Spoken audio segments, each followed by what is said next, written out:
Ever see a medieval painting of baby Jesus sitting or standing on his mother's lap and wonder why she's so large? Paintings like Cimabue's enthroned Madonna with angels or Duccio's Maesta also appear out of proportion. If Mary were to stand up, it seems, the angels in the picture would be as tall as her shin bone, and her torso would be disproportionately small when compared to her legs. Maybe you thought the artist simply wasn't skilled enough to paint realistically, or lacked the mathematical skill of perspective, but that's not the full story. To understand why, we need to go back to the late 5th century, when the city of Rome was attacked by the Goths. Rome was built in marble and meant to last forever. It represented for many years the pinnacle of human civilization, so its destruction left a huge void. Theologians, who preached about a world beyond the physical, began attracting an audience as Rome crumbled, and Christianity started to fill the void left by the empire. As a replacement for the physical beauty of Rome, Christianity offered a metaphysical beauty of virtue, and an eternal heaven that could not be destroyed as Rome had. After the fall of Rome, early medieval theologians turned away from physical beauty, rejecting it in favor of inner beauty. They maintained that while the physical world was temporary, virtue and religion were permanent.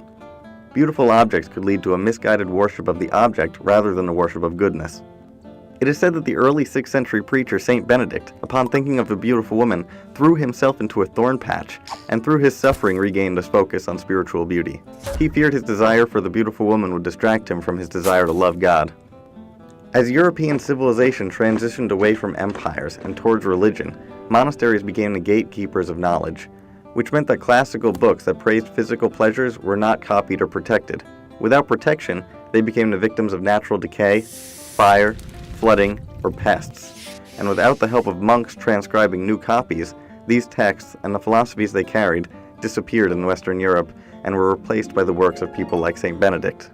Which brings us back to these depictions of Jesus and Mary. Because Christianity had so fervently rejected physical beauty, these medieval artists purposefully avoided aesthetically pleasing forms.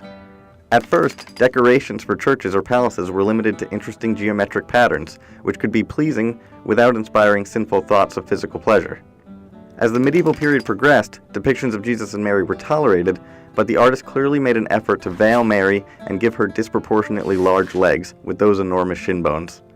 The fear remained that a beautiful illustration of Mary might inspire the viewer to love the painting or the physical form of Mary rather than the virtue she's meant to represent. So even though it might be fun to think we can paint more realistically than Cimabue or Duccio, we need to remember that they had different goals when picking up a paintbrush.